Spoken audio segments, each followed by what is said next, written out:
तो हम भाई क्या देख रहे थे, मैंने जो पिछले वाला लेक्चर था ना, वो थोड़ा 10 से 12 मिनट तक का लेक्चर बनाया, वो बीच में ही कट हो गया था। तो उतना तो जो प्रॉपर्टीज़ है ना, जो कैटालाइज और पेरोक्सीडेज की सिमिलर प्रॉपर्टीज़, वो उसमें मैंने आपको सभी करवाई हुई है। उसके नेक्स्ट मैं आपको जो डिस्कस करने वाला था वो करने वाला था डिस्प्रोपोर्शन रिएक्शन।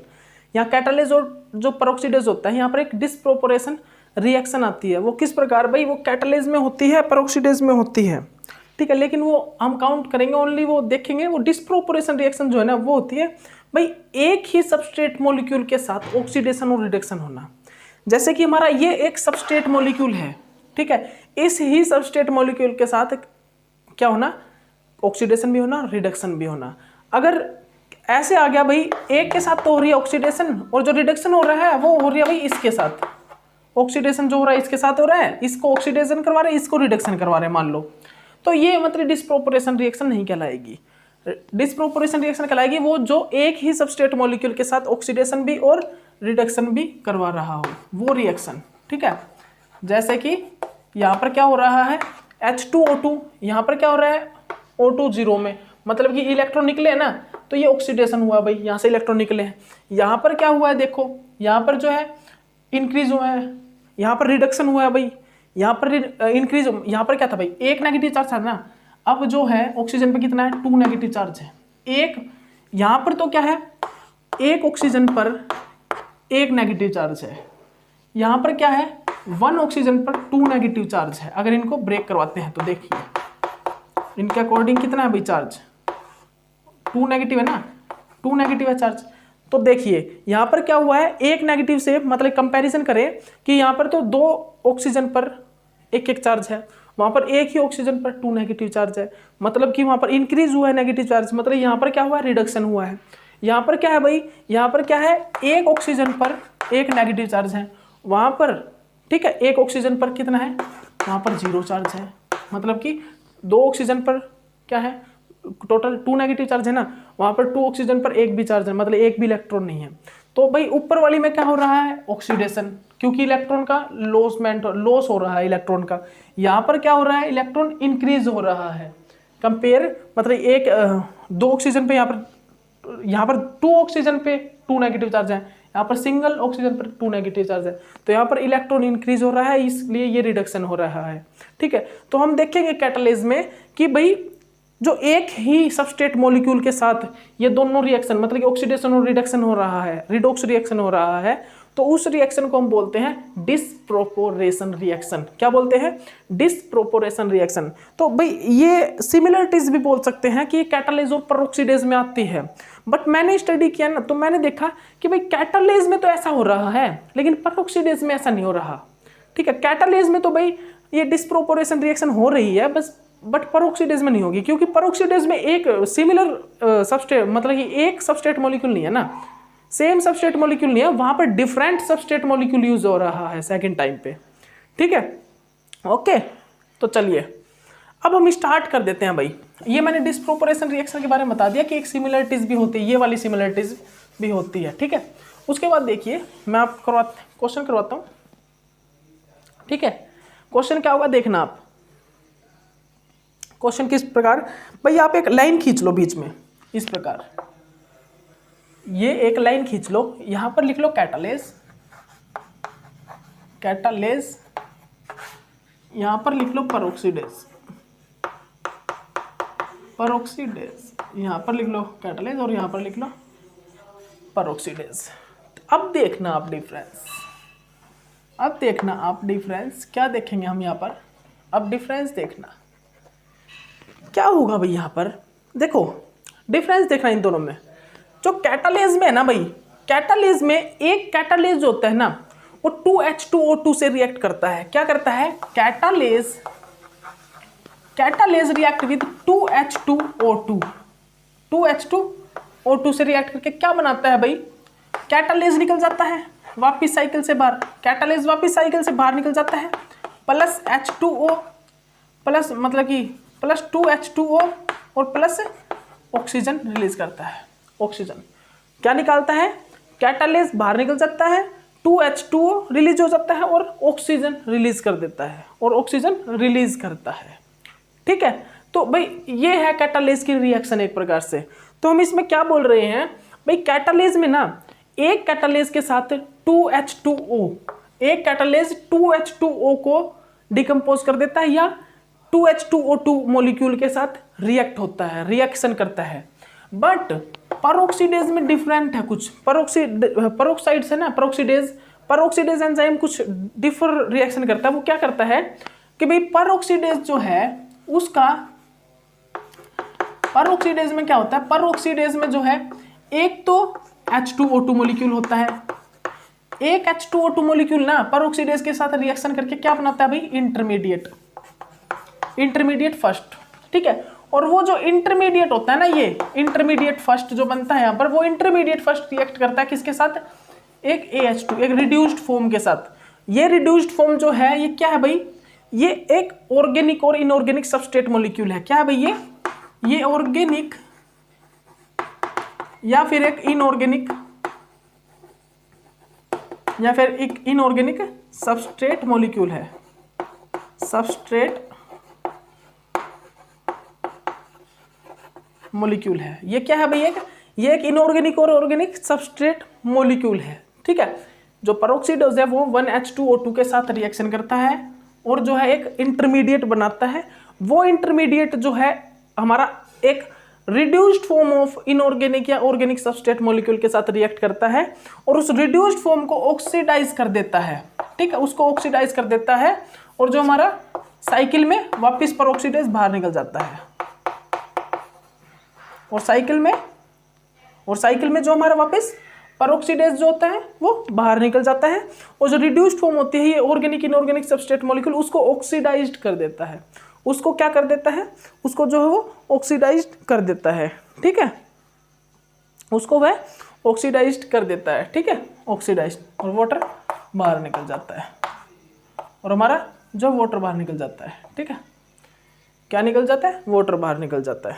यही तो होगा ना, यहाँ पर भी यही हुआ है, कैटालेज लास्ट में बाहर निकल गया, वाटर निकल गया और ऑक्सीजन निकल गया।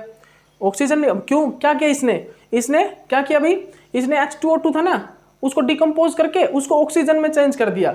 अब ऑक्सीजन तो बॉडी के लिए हेल्पफुल होती है भाई, ऑक्सीजन तो बॉडी के लिए हेल्पफुल मतलब कि हार्मफुल है ना, लेकिन पेरोक्साइड हार्मफुल है, सेल डैमेज करता है ये। और उसी प्रकार पेरोक्सीडेज में कुछ एक ऑर्गेनिक और इनऑर्गेनिक सबस्ट्रेट मॉलिक्यूल होते हैं बॉडी में जो कि हार्मफुल होते हैं बॉडी के लिए, उनको उनकी रिड्यूस फॉर्म को ऑक्सीडाइज कर देती है। और ये क्या होती है, ये अनहार्मफुल होती है बॉडी के लिए जो ऑक्सीडाइज्ड फॉर्म होती है इनकी ऑर्गेनिक इनऑर्गेनिक सबस्ट्रेट मॉलिक्यूल की, और हमारा वाटर निकल जाता है और वापस साइकिल में पेरोक्सीडेज निकल जाता है, ठीक है। तो ये रिएक्शंस थी एक प्रकार से, डिफरेंस थे कैटालेज और पेरोक्सीडेज में। दोबारा सुन लो, कैटालेज 2H2O2 मॉलिक्यूल के साथ रिएक्ट करता है और फिर क्या करता है, 2H2O2 मॉलिक्यूल के साथ रिएक्ट करता है, फाइनली कैटालेज वापस बाहर निकल जाएगा हमारा रिएक्शन करके, 2H2O बनेगा और ऑक्सीजन बना देगा। मतलब कि H2O हार्मफुल था ना, उसको अनहार्मफुल में चेंज कर दिया, वाटर में और ऑक्सीजन में, ठीक है। उसी प्रकार पेरोक्सीडेज एक H2O2 के साथ रिएक्शन करके इंटरमीडिएट बनाता है। वो इंटरमीडिएट किसके साथ, एक ऑर्गेनिक और इनऑर्गेनिक सबस्ट्रेट मॉलिक्यूल होता है, ठीक है, उनके साथ रिएक्शन करके उसकी रिड्यूस फॉर्म के साथ रिएक्शन करके उसको ऑक्सीडाइज्ड कर देता है और वापस पेरोक्सीडेज बाहर निकल जाता है और उसकी ऑक्सीडाइज्ड फॉर्म और जो वाटर होता है वो बॉडी के लिए अनहार्मफुल होता है, ठीक है।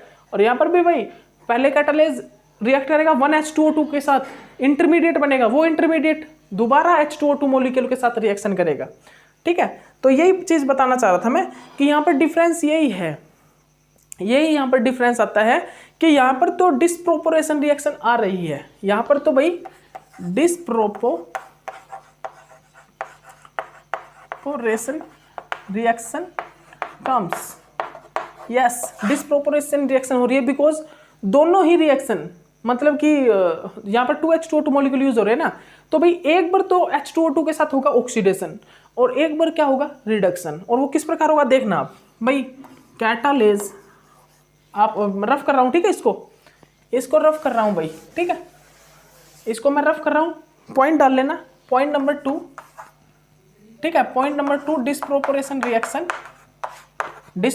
रिएक्शन। सबसे पहले क्या होगा, कैटालेज क्या करेगा भाई, 1H2O2 के साथ मॉलिक्यूल के साथ रिएक्शन करके क्या बनाएगा, इंटरमीडिएट।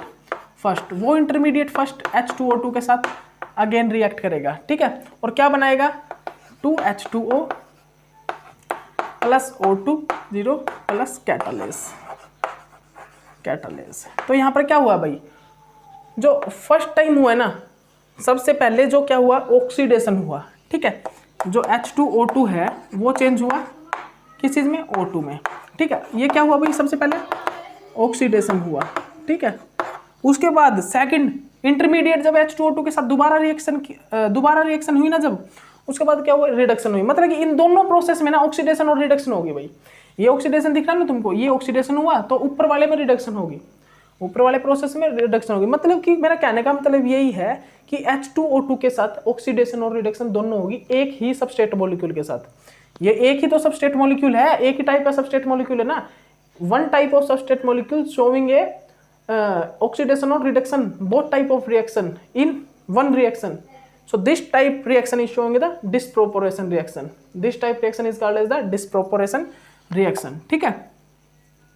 तो और उसके बाद H2O2 के साथ क्या होगा, रिडक्शन होगा H2O2। तो यहाँ पर क्या मैंने पीछे डिफाइन कर दिया ना, यहाँ पर क्या था भाई, वन नेगेटिव चार्ज था, दो ऑक्सीजन है और दोनों ऑक्सीजन में एक एक नेगेटिव चार्ज है, बट यहाँ पर क्या है, दोनों ऑक्सीजन पे 0 चार्ज है, तो क्या हुआ, नेगेटिव चार्ज कम हुआ, मतलब कि ऑक्सीडेशन हुआ। यहाँ पर क्या है भाई, यहाँ पर दो ऑक्सीजन है और दोनों पे एक एक नेगेटिव चार्ज है, लेकिन यहाँ पर एक ऑक्सीजन पे 2 नेगेटिव चार्ज है, तो यहाँ पर इंक्रीज हुआ इलेक्ट्रॉन, तो क्या हुआ, रिडक्शन। मतलब कि यहाँ पर डिस्प्रोपोर्शन रिएक्शन हो रही है, यहाँ पर डिस्प्रोपोर्शन रिएक्शन हो रही है, यहाँ पर तो हमने देख लिया। उसके बाद मैं भाई इसको रफ कर रहा हूँ, ठीक है, इसको रफ कर रहा हूँ, रफ करने की जरूरत तो नहीं थी कोई, ठीक है, वही था पेरोक्सीडेज प्लस 1H2O2, जो इंटरमीडिएट बनेगा ना वो AH2 के साथ रिएक्शन करेगा, वापस पेरोक्सीडेज बाहर निकल जाएगा, वापस क्या होगा, पेरोक्सीडेज बाहर निकल जाएगा और प्लस A प्लस H2O। तो यहाँ पर क्या देखते हैं भाई, स्टार्टिंग वाला जो मॉलिक्यूल था ना वो तो H2O2 है, लेकिन सेकंड वाला डिफरेंट है, तो एक सबस्ट्रेट मॉलिक्यूल के साथ तो नहीं हो रहा ऑक्सीडेशन रिडक्शन, तो ये डिस्प्रोपोर्शन रिएक्शन कंटेन नहीं करके रखता। तो मेरे अंदाजे से यही है, और आप देख लेना भाई, ठीक है। तो ये डिस्प्रोपोर्शन रिएक्शन नहीं होती इसमें, डिस्प्रोपोर reaction not contain, not found, ठीक है, ओके। तो देखिए अब रफ करते हैं। अब देखिए भाई, अब एक चीज़ और देख लो भाई, ऑक्साइड कौन सा होता है, ठीक है, यह नोट डाउन कर लेना आप, मतलब कि वीडियो को पॉज करके नोट डाउन कर लेना, ये सारी चीज़ें, जितनी भी चीज़ें हैं ये नोट कर लेना। उसके बाद देखिए आप भाई, O2 नेगेटिव क्या होता है, पेरोक्साइड, ये होता है भाई पेरोक्साइड। O2 नेगेटिव होता है सुपर ऑक्साइड,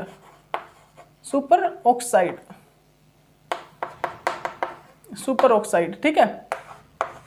O2 क्या होता है, ऑक्साइड आयन, O2 होता है भाई ऑक्साइड आयन, ठीक है, O2 होता है ऑक्साइड आयन, ठीक है। अब देखिए, अब एक और जो डिफरेंस आ जाता है, सबसे लास्ट डिफरेंस, एक डिफरेंस जो है वो क्या है कि इस रिएक्शन पे जो ना कैटालेज और पेरोक्सीडेज में फिफ्थ जो लिगेंड होता है वो डिफरेंट होता है। सुन लीजिए क्या, जो यहाँ पर कंप्लीट स्ट्रक्चर सेम होता है, स्ट्रक्चर प्रॉपर्टी कंप्लीट सेम है, हेम ग्रुप प्रेजेंट होता है, बट एक जगह पर एक डिफरेंस है फिफ्थ लिगेंड पर, इसीलिए इसको डिफरेंट बोला जाता है, नहीं तो ये कंप्लीट सेम है, ठीक है। फिफ्थ लिगेंड जो होता है ना कैटालेज में तो होता है वो भाई, वो होता है क्या, टाइरोसिन। क्या होता है भाई, टाइरोसिन, ये होता है टाइरोसिन, ये प्रोटीन से इस प्रकार निकल के आता है और ये कनेक्ट होता है fifth ligand. This is a phenolic group, ये जो प्रोटीन से एक अमीनो एसिड से फिनोलिक ग्रुप निकल के आता है, जो कि हम बोलते हैं उसको टाइरोसिन बोलते हैं, क्या बोलते हैं, टाइरोसिन, ठीक है। बट जो पेरोक्सीडेज में फिफ्थ लिगेंड होता है ना, वो क्या होता है भाई, पेरोक्सीडेज में वो होता है एनहिस्टाडीन, क्या होता है, एनहिस्टाडीन होता है, ठीक है, एनहिस्टाडीन होता है। स्ट्रक्चर इसका क्या होता है भाई,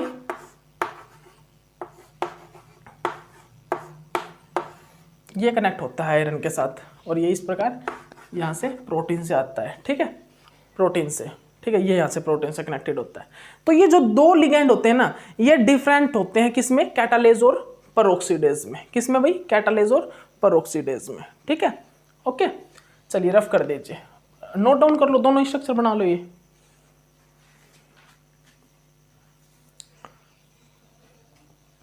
देख लेते हैं कितना हो गया।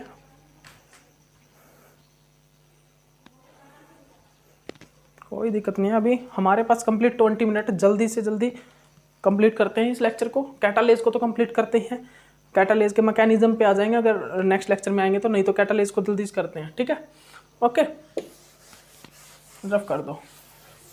अब जल्दी से ऊपर एक हेडिंग डाल लो, कैटालेज, ओनली कैटालेज, ठीक है, ओनली कैटालेज की एक हेडिंग डाल लो ऊपर, ठीक है। क्या डाल लो भाई, कैटालेज, एक कैटालेज की हेडिंग डाल ली ऊपर आपने, ठीक है। तो लिखो भाई कैटालेज क्या होता है। Catalase, it is a tetramer unit, it is a tetramer, it contains, इसको हम इट इज ए टेट्रामर भी बोलते हैं। जैसे कि हीमोग्लोबिन को बोलते हैं टेट्रामर, बिकॉज वो चार सब यूनिट कंटेन करके रखता है। उसी प्रकार इसको भी हम टेट्रामर बोलते हैं, बिकॉज जो हमारा कैटालेज का एक कम्प्लेक्स होता है, one complex molecule of catalase contain a 4 सब units. One complex of catalase, one complex molecule of catalase contain a 4 सब units. So catalase name is called as, हम क्या बोलते हैं, we are knowing a catalase is a tetramer। इसीलिए हम जो इसको जानते हैं किस नाम से, टेट्रामर से भी जानते हैं। भाई टेट्रामर क्यों बोलते हैं हम इसको, बिकॉज ये 4 सब यूनिट कंटेन करके रखता है। एक कम्प्लेक्स मॉलिक्यूल ऑफ कैटालेज जो होता है वो 4 सब यूनिट कंटेन करके रखता है। और जो ईच सब यूनिट्स, हर एक जो सब यूनिट होती है उसके सराउंडेड लगभग अप्रोक्सीमेट 500 अमीनो एसिड की चेन होती है। अप्रोक्सीमेट 500 अमीनो एसिड की चेन होती है हर एक सब यूनिट के सराउंडेड। इसी कारण ये एक हैवी मॉलिक्यूल होता है। It is a very heavy और बिग मॉलिक्यूल्स, बिग नहीं बोल के हैवी बोल सकते हैं। It is a very big molecule, it is a very heavy molecule, sorry. Each सब unit surrounded by 500 amino acid chain या प्रोटीन चेन, ठीक है, 500 अमीनो एसिड प्रोटीन चेन, जिसके कारण ये हैवी मॉलिक्यूल भी होता है। It is a heavy molecule. और यहाँ पर जो एक्टिव साइट होती है वो हमेशा 3 पॉजिटिव में रहती है।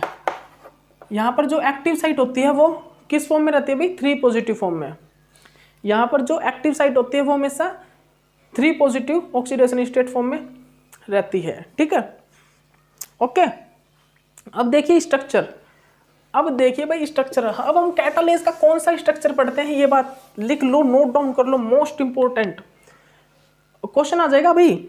हम कैटालेज का कौन सा स्ट्रक्चर स्टडी करते हैं, कैटालेज का कौन सा स्ट्रक्चर स्टडी करते हैं हम, स्ट्रक्चर, ठीक है, लिख लो। कैटालेज का जो हम स्ट्रक्चर स्टडी करते हैं ना वो कौन सा होता है, Helicobacter pylori, Helicobacter pylori catalase,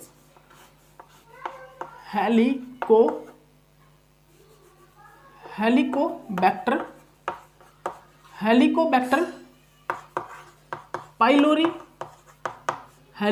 pylori catalase.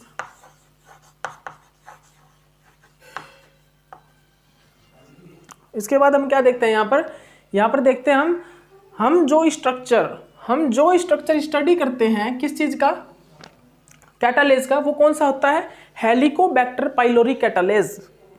ये मोस्ट इंपोर्टेंट स्ट्रक्चर होता है भाई। ये जो स्ट्रक्चर है मोस्ट इंपोर्टेंट स्ट्रक्चर है किस चीज का, कैटालेज एंजाइम का। हम सबसे ज्यादा जो कैटालेज एंजाइम में जो सबसे ज्यादा स्टडी करते हैं ना वो इस वाले स्ट्रक्चर की करते हैं, हेलिकोबैक्टर पाइलोरी कैटालेज। किसकी, Helicobacter pylori catalase is most important structure of catalase, because हम इस स्ट्रक्चर की ही सबसे ज्यादा स्टडी करते हैं, ठीक है। ओके, चलिए। और ये जो हेलिकोबैक्टर पाइलोरी कैटालेज है ये स्टोमक के अंदर पाया जाता है, फाउंड इन स्टोमक स्टोमक के अंदर बनता भाई। Found in stomach. ये जो स्ट्रक्चर है ये किस में बनता है भाई? Found in stomach. स्टोमक के अंदर ये बनता है, ठीक है। अब देखिए, अब हम इसका स्ट्रक्चर फाउंड करेंगे, बनाएंगे, ये लिख लेना भाई, ठीक है। स्टोमक के अंदर ये बनता है। अब हम इसका स्ट्रक्चर बनाएंगे। अब इसके स्ट्रक्चर में भाई कंप्लीटली वही चीज़ बना लो आप, कुछ नहीं बनाना आपको। एक पोरफायरिन रिंग बनाओ, जल्दी से बनाओ। जो पोरफायरिन रिंग है वो बनाओ आप, जल्दी जल्दी बनाओ भाई सभी। अब ये स्ट्रक्चर भाई आपका, ये जो स्ट्रक्चर है ना, इतनी प्रैक्टिस हो जानी चाहिए इस स्ट्रक्चर की कि मेरे से भी पहले आप कॉपी में ये बना लो, ठीक है। अब तो आपके स्ट्रक्चर की भाई कंप्लीट प्रैक्टिस हो जानी चाहिए अच्छे से।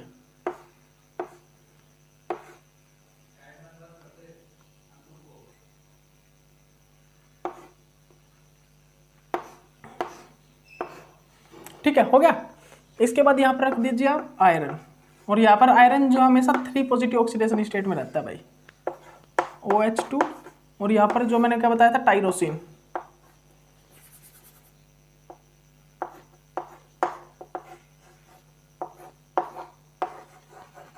ठीक है, टाइरोसिन।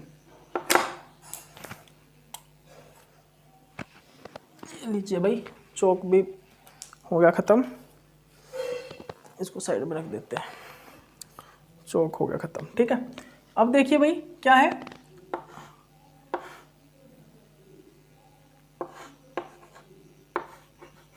ये कोऑर्डिनेशन बॉन्ड, ये कोवेलेंट बॉन्ड, ठीक है। ओके, हो गया ना। तो ये क्या होता है भाई, ये होता है structure of tyrosine, structure of Helicobacter pylori catalase, structure of the Helicobacter pylori catalase enzyme का स्ट्रक्चर ये होता है भाई, ठीक है। ओके, ये होता है इसका स्ट्रक्चर, हेलिकोबैक्टर पाइलोरी कैटालेज का ये वाला स्ट्रक्चर होता है। लिख लेना भाई, मोस्ट इंपॉर्टेंट स्ट्रक्चर होता है। और यहाँ पर जो प्रोटीन, ये एक सब यूनिट है ना, ये एक सब यूनिट है। ये सब यूनिट जो है, 1 सब यूनिट, ये जो प्रोटीन चेन है ना, ये कितनी होती है भाई, 500 अमीनो एसिड के approx 500 amino acid, 500 amino acid के अप्रोक्स ये इसकी यूनिट्स प्रेजेंट होती हैं अमीनो एसिड की। एक जो स्ट्रक्चर होता है हेलिकोबैक्टर पाइलोरी कैटालेज, जो कैटालेज का, वो ये इस टाइप की 4 सब यूनिट होती हैं, और हर एक सब यूनिट के सराउंडेड 500 अमीनो एसिड की एक चैन होती है, प्रोटीन चेन होती है, ठीक है। ओके, ठीक है भाई। इसके बाद देखिए आप, ये जो ग्रुप होता है ये कैसा होता है, टाइरोसिन ग्रुप। ये जो ग्रुप है टाइरोसिन ग्रुप है, जो ये जो ग्रुप है ये टाइरोसिन है, जो कि कैसा, फिनोलिक ग्रुप। ये जो टाइरोसिन है ना, ये टाइरोसिन कैसा ग्रुप है, दिख रहा है ना आपको, ये फिनोलिक ग्रुप है। ये एक फिनोलिक ग्रुप है जो कि प्रोटीन चेन में जो अमीनो एसिड है ना, वहां से निकल के आया है और इसके साथ बाइंड कर रहा है आयरन के साथ, ठीक है। और ये स्ट्रॉन्ग है, दोनों के दोनों स्ट्रॉन्ग फील्ड है। एक तो ये लो स्पिन में रहेगा भाई, याद रखना, और ये हमेशा इसको ऑक्सीडाइज्ड फॉर्म में रखेगा, Fe3 पॉजिटिव फॉर्म में। ये दोनों के दोनों स्ट्रॉन्गली फील्ड अटैच्ड हैं इसके साथ। ये इसको लो स्पिन और किस में रखेगा भाई, हमेशा Fe3 पॉजिटिव फॉर्म में, ऑक्सीडाइज्ड फॉर्म में रखेगा, ठीक है। ओके, किसको, कैटालेज को। यहाँ पर कैटालेज जो हमेशा हाई इसमें लो स्पिन में रहेगा, और स्ट्रॉन्ग फील्ड जो लिगेंड अटैच होने के कारण ये हमेशा ऑक्सीडाइज्ड फॉर्म Fe3 पॉजिटिव में और लो स्पिन में रहेगा, क्योंकि स्ट्रॉन्ग फील्ड लिगेंड अटैच है ना। ओके, चलिए, तो भाई अब इस स्ट्रक्चर को, चलिए मैं रफ कर रहा हूँ भाई, ठीक है। इस स्ट्रक्चर को रफ कर रहे हैं। अब देखिए, अब हम क्या देखेंगे, क्या स्टडी करेंगे भाई हम।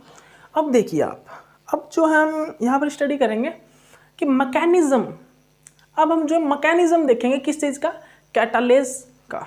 कैटालेज जो रिएक्शन करता है, ये जो कैटालेज की कंप्लीट जो रिएक्शन हुई ना, अब हम इस चीज़ का मैकेनिज्म देखेंगे। एक बार वीडियो देखने दो, कितनी हो गई हमारी,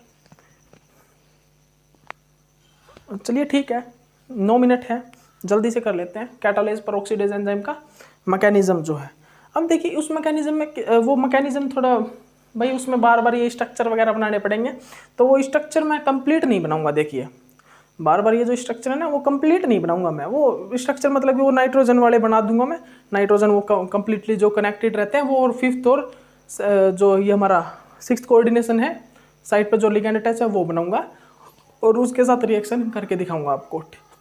ठीक है, तो देखिए मैकेनिज्म डाल लो, ऊपर हेडिंग डाल लो आप, mechanism of catalase peroxidase, catalase mechanism.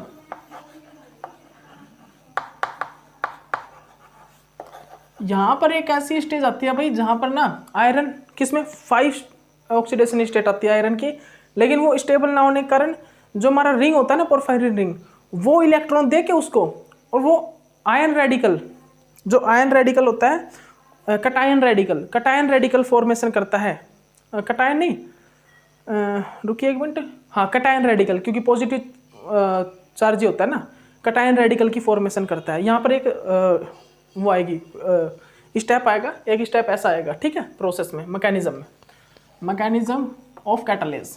तो कैटालेज जो रिएक्शन होती है, कैटालेज जो H2O2 के साथ रिएक्ट करता है, उसका मैकेनिज्म देखते हैं आप।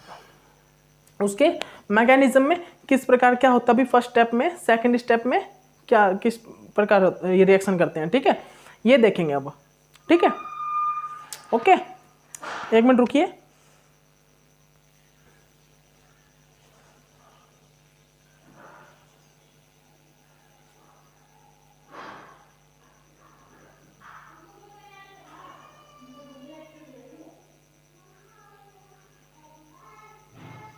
तो चलिए अब देखिए, अब हम इसका मैकेनिज्म करना स्टार्ट करते हैं।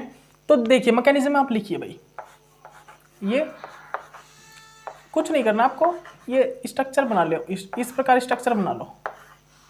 आयरन यहाँ पर किस फॉर्म में रहता है भाई, हमेशा 3 पॉजिटिव फॉर्म में रहता है ना, ये टाइरोसिन है, ये टाइरोसिन, यहाँ पर है भाई हाइड्रोजन हाइड्रोजन H2O, ठीक है। सबसे फर्स्ट स्टेप जो होगा ना, सबसे फर्स्ट स्टेप फर्स्ट में क्या होगा, स्टेप जो हमारा फर्स्ट होगा, उस स्टेप फर्स्ट में क्या होगा, रिप्लेस होगा ये H2O किस चीज से, H2O2 से। स्टेप फर्स्ट में ये जो है ऑक्सीजन, ये वाटर मॉलिक्यूल H2O2 से रिप्लेस कर जाएगा, किस चीज से, H2O2 से रिप्लेस कर जाएगा। ये यहाँ पर कोई प्रोटीन चेन है कंप्लीट, इस प्रकार से ये प्रोटीन चेन से घिरा हुआ है, ठीक है,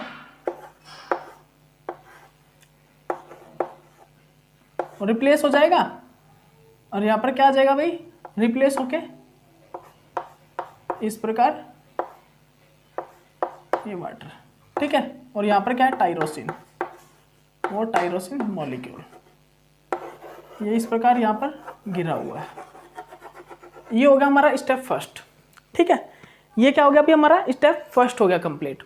अब स्टेप फर्स्ट के बाद हम क्या देखते हैं, स्टेप फर्स्ट के बाद देखना इसमें क्या होता है, यहाँ पे होता है भाई आर्जिनिन, क्या होता है, आर्जिनिन, इस प्रोटीन की चेन से यहाँ से आता है आर्जिनिन, और यहाँ से क्या आता है भाई, एनहिस्टाडीन।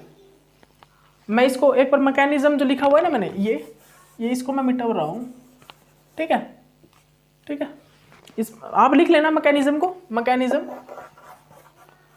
ठीक है। यहाँ से आता भी एनहिस्टाडीन, क्या आता भी, एनहिस्टाडीन, यहाँ से, ठीक है, ठीक है, यहाँ से इन प्रोटीन से निकल के आता है सेकंड स्टेप में जो चीजें होती हैं। तो जो आर्जिनिन होता है ना, आर्जिनिन बेसिक नेचर का होता है एक प्रकार से, बेसिक, तो वो प्रोटॉन्स को, एक मिनट रुको, आर्जिनिन भाई,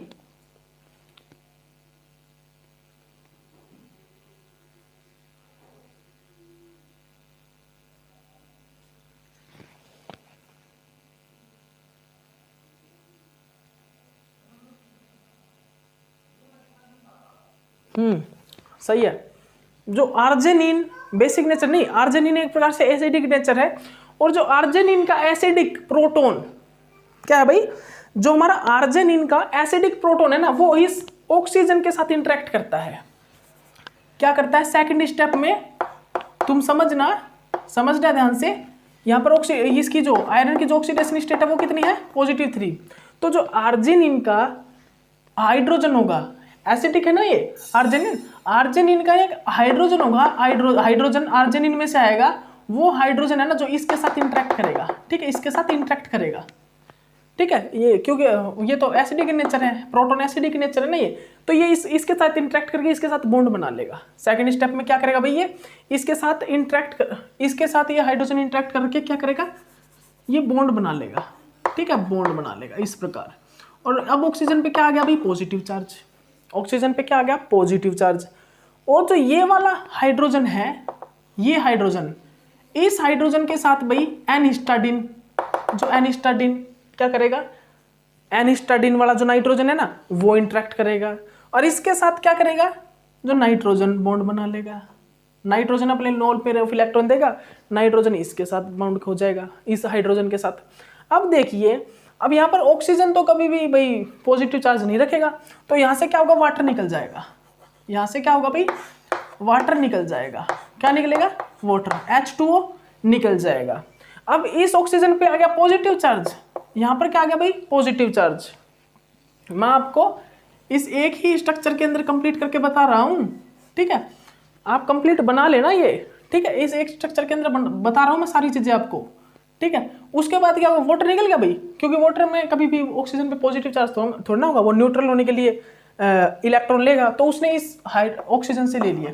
अब इस ऑक्सीजन पे क्या आ गया, पॉजिटिव चार्ज, तो इसको कौन इलेक्ट्रॉन देगा, इसको ये आयरन जो इलेक्ट्रॉन देगा। इसको क्या, इसके साथ क्या होगा, ये जो हमारा ये कौन है, आयरन जो है, वो आयरन इसको क्या करेगा, आयरन जो है इसको इलेक्ट्रॉन देगा। ठीक है, आयरन जो है इसको इलेक्ट्रॉन देगा। ठीक है, आयरन क्या करेगा, वो इसको इलेक्ट्रॉन देगा। उसके बाद यहां पर आ गया पॉजिटिव चार्ज, ये +4 चार्ज, +4 होगा ना। अब ये जो हाइड्रोजन है इसको हिस्टाडीन ले जाएगा, दोबारा पॉजिटिव चार्ज क्रिएट हो गया।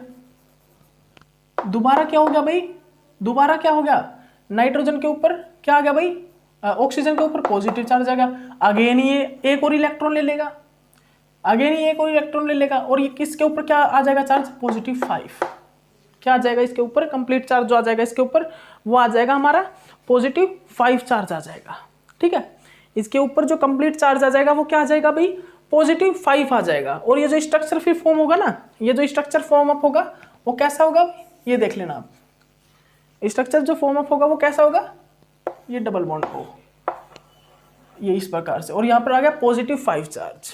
ठीक है, बट क्या होता है कि जो हमारा आयरन है ना, वो कभी भी +5 ऑक्सीडेशन स्टेट स्टेबल फॉर्म नहीं रहती वहां पर। +5 जो ऑक्सीडेशन स्टेट आयरन पे है वो हाईली अनस्टेबल है भाई। अब उसको इलेक्ट्रॉन चाहिए, कहीं ना कहीं से वो बोलेगा मुझे ऑक्सीजन, मतलब कि मेरे को इलेक्ट्रॉन की रिक्वायरमेंट है भाई, इलेक्ट्रॉन दो मेरे को, इलेक्ट्रॉन दो, बेशक से कहीं से दो, मेरे को नहीं पता। अभी तक हम मेरे ख्याल से 4th स्टेप तक कर चुके हैं, 4 स्टेप तक आप देख लेना जितना ही मैंने बताए हैं। आर्जिनिन से हाइड्रोजन आया, ऑक्सीजन के साथ इंटरेक्ट किया, ऑक्सीजन पे पॉजिटिव चार्ज आया, वो बाहर निकल गया, H2O बाहर निकल गया, एनहिस्टाडीन इस हाइड्रोजन को ले गया, यहाँ पर फिर इसने दोबारा इलेक्ट्रॉन दिए, तो ये +5 ऑक्सीडेशन स्टेट आ गई। बट अब क्या होता है, जो +5 ऑक्सीडेशन स्टेट जो होती है ना, वो बिल्कुल अनस्टेबल होती है। वीडियो देख लेते हैं 1 मिनट भाई, कंप्लीट हो गया वीडियो। देखिए, अब मैं नेक्स्ट लेक्चर में ही आपको इसके आगे वाला जो स्टार्ट कराता हूँ। तो यहाँ पर क्या होता है, पॉजिटिव जो 5 ऑक्सीडेशन स्टेट है वो हाईली अनस्टेबल है। तो यहाँ पर क्या होगा, जो हमारा ये पोरफायरिन रिंग है ना, पोरफायरिन रिंग, वहाँ से वो पोरफायरिन रिंग अपना इलेक्ट्रॉन देगी, किसको, आयरन को। जो पोरफायरिन रिंग के पास क्या है, पाई इलेक्ट्रॉन है ना, पाई इलेक्ट्रॉन, वो अपने पाई इलेक्ट्रॉन आयरन को देगी, और यहाँ पर जनरेट फिर क्या हो जाएगा, +4 चार्ज, +4, जिसको हम रिप्रेजेंट करते हैं कटायन रेडिकल से, इस प्रकार, जिसको हम पूरी रिंग के ऊपर कटायन रेडिकल से भी